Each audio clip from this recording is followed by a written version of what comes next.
Hello guys, welcome back to my channel. আজকে তোমাদের সামনে নিয়ে এসেছি একটা নতুন রেসিপি। দেখো এখানে আমরা নিয়ে নিয়েছি হচ্ছে পুঁই মিটুলি। এটা তোমরা সবাই চেনো।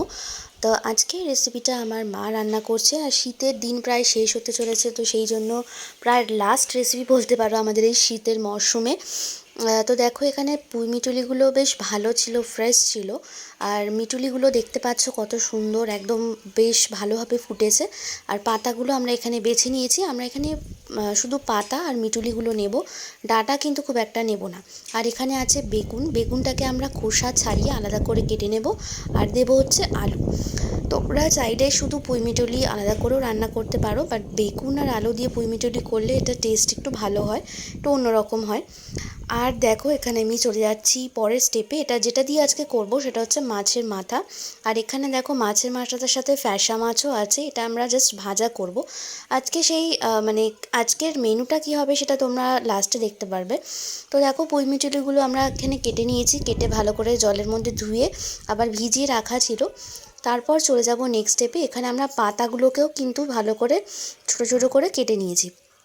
পাতা যদি না কাটো তাহলে কিন্তু অনেক সময় রান্নার টেস্ট হয় না। রান্না যত ভালো করতে চাও তাহলে কিন্তু শাক বা যে কোনো সবজি ছোট ছোট করে কাটলে বেশি টেস্ট হয়। আর এখানে দেখো মাছের মাথা আছে, একটা মাথাকে এরকমভাবে দুটো টুকরো করে রাখা আছে। আর হচ্ছে ফ্যাসা মাছ আছে, ফ্যাসা মাছগুলোকে আমরা আলাদা করে ভাজবো, সেটা আমি পরে দেখাচ্ছি। আর এখানে দেখো আলু আর বেগুন এরকমভাবে কেটে রাখা আছে। আলু আর বেগুনটাকেও কিন্তু আমরা লম্বা করে কেটেছি, মানে যেরকম আলু কাটা আছে সেরকম বেগুন কাটা হয়েছে। যেহেতু পুঁই মিটুলিগুলোকেও আমাদেরকে লম্বা করেই কাটতে হয়েছে, দেখো এখানে ডাঁটার মধ্যে মিটুলিগুলো লেগে আছে, আর সেই জন্য পুঁই মিটুলির মতো আলু আর বেগুনটাও কাটা হয়েছে। এরপর চলে যাচ্ছি আমরা নেক্সট স্টেপে। তার জন্য দেখো একটা কড়াই নিয়ে নিয়েছি, বড় কড়াই নেওয়া হয়েছে। এটার মধ্যে আমরা দিয়ে দিয়েছি সর্ষের তেল। এই কড়াইয়ের মধ্যে সর্ষের তেলটা একটু বেশি করে দিতে হবে, কারণ এটাতে আমরা ভেজে ফেলবো হচ্ছে মাছের মাথাটা, সেই কারণে তেলের পরিমাণটাও একটু বেশি থাকবে। আর সেকেন্ড একটা প্যান নিয়ে নিয়েছি, সেটার মধ্যে দিয়ে দেবো সর্ষের তেল। এখানে তেলের পরিমাণটা কম থাকবে, টোটাল 3 থেকে 4 চামচ মতো তেল দিলেই হয়ে যাবে।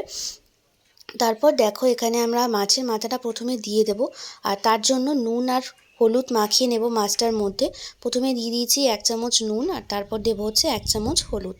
নুন আর হলুদ দিয়ে মাছের মাথা আর মাছগুলোর মধ্যে ভালো করে মাখিয়ে নেব। তারপর দেখো এখানে মাছের মাথাগুলোকে আমরা ভালো করে ভেজে নিচ্ছি। আর সবসময় মনে রাখতে হবে মাছের মাথা কিন্তু একটুখানি কড়া করে ভাজতে হয়, মানে ভালো করে ফ্রাই করে নিতে হয়। আর ওই তেলটার মধ্যেই দেখো অনেকটা তেল বেঁচে রয়েছে, তো সেই তেলের মধ্যে আমরা দিয়ে দেবো এখানে ফোড়ন, 5 ফোড়ন আমরা এখানে দিচ্ছি। আর তারপরে 5 ফোড়নটা যখন একটু ভাজা হয়ে যাবে, তারপর এখানে একটা গোটা পেঁয়াজ এরকমভাবে চপ করে রাখা ছিল, সেই চপ করে রাখা পেঁয়াজটাকে আমরা দিয়ে দিচ্ছি। তাহলে ফোড়নে আমরা এখানে দুখানা জিনিস ইউজ করলাম, একটা হচ্ছে 5 ফোড়ন আর একটা হচ্ছে পেঁয়াজ। পেঁয়াজটা যখন একটুখানি পিঙ্কিশ মতো ভাজা হয়ে আসবে, তারপর আমরা এখানে দিয়ে দেবো হচ্ছে কেটে রাখা বেগুন আর আলু। এই বেগুন আর আলুগুলোকে ভালো করে ধুয়ে রাখা হয়েছিল। আর বেগুনে কিন্তু প্রচণ্ড পরিমাণে তেল টানে, তো সেই কারণে কিন্তু আমাদের তেলের পরিমাণটা ব্যালেন্স করেই দিতে হবে। তারপর কিছুক্ষণ ঢাকা দিয়ে রাখবো। ঢাকনা খোলার পর দেখো আমাদের বেগুনটা আলুটা কিন্তু এখনও প্রায় কিছুটা ভাজা হয়েছে। তারপর এখানে দিয়ে দেবো হচ্ছে 4টে মতো কাঁচা লঙ্কা। লঙ্কার পরিমাণটা তোমরা তোমাদের পছন্দ অনুযায়ী দিতে পারো। তারপর আমরা এখানে দিয়ে দেবো হচ্ছে 1 চামচ নুন। এই নুনটা কিন্তু বেগুন আর আলুর পরিমাণ মতোই হয়েছে, পরিমাণ মতো দেওয়া হয়েছে। আর 1 চামচ হলুদ গুঁড়ো। নুন আর হলুদ আর জিরে গুঁড়ো দিতে হবে। এখানে আমাদের বেশি কিছু মশলা কিন্তু ব্যবহার করা হয় না, খুব অল্প মশলাতে আমাদের পুঁই মিটুলি রান্নাটা খুব সুন্দর করে হয়ে যায়। আর এখানে একটা কথা বলা হচ্ছে, সেটা নুনটা কিন্তু আমরা এখানে স্টেপ বাই স্টেপ দেবো। একেবারে যদি নুন বেশি করে দিয়ে দেওয়া হয় তাহলে কিন্তু একটা জিনিসের ওপরই নুনটা বেশি পরিমাণে পড়ে যাবে। তারপর আমাদের কিছুটা ভাজা হয়ে যাওয়ার পরে আমরা এখানে পুঁই মিটুলি দিয়ে দেবো।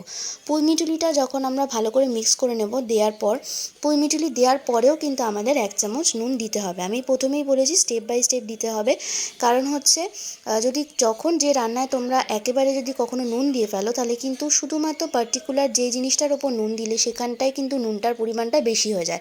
আর স্টেপ বাই স্টেপ দিলে তখন কিন্তু পুরোপুরি রান্নার স্বাদটা কিন্তু ব্যালেন্স থাকে। তারপর ঢাকা দিয়ে রাখবো।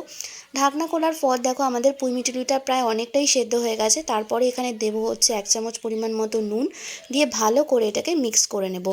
আর ঢাকা দিয়ে রান্না করলে কিন্তু রান্নাটা খুব তাড়াতাড়ি হয়ে যায় এবং সময়টা কিন্তু খুবই কম লাগে। তারপর আমরা এখানে মাছের মাথাটা দিয়ে দেবো। মাছের মাথাটা দেওয়ার পর ভালো করে মিক্স করে নিতে হবে। শুধু তাই না, মাছের মাথাটাকে কিন্তু আমাদেরকে ভালো করে ভেঙে দিতে হবে। মানে রান্না করতে করতে খুন্তি দিয়ে কিন্তু আমরা ভালো করে মাছের মাথাটাকে একেবারে ভেঙে দেবো, তাহলে রান্নার সাথে খুব ভালোভাবে মিক্স হয়ে যাবে। দেখতেই পাচ্ছ আমাদের রান্নাটা কিন্তু প্রায় শেষ পর্যায়ে হয়ে এসছে। আর মাখো মাখো ব্যাপারটা আছে পুঁই মিটুলির সাথে। এই রান্নাটা কিন্তু শীতকালে একেবারে জমে যায়। গরম গরম ভাতের সাথে যদি পুঁই মিটুলি পাওয়া যায় তাহলে আর কি লাগে। সো গাইস, আমার কিন্তু রান্নাটা পুরোপুরি কমপ্লিট হয়ে গেছে। দেখো খুব সুন্দর দেখতে হয়েছে।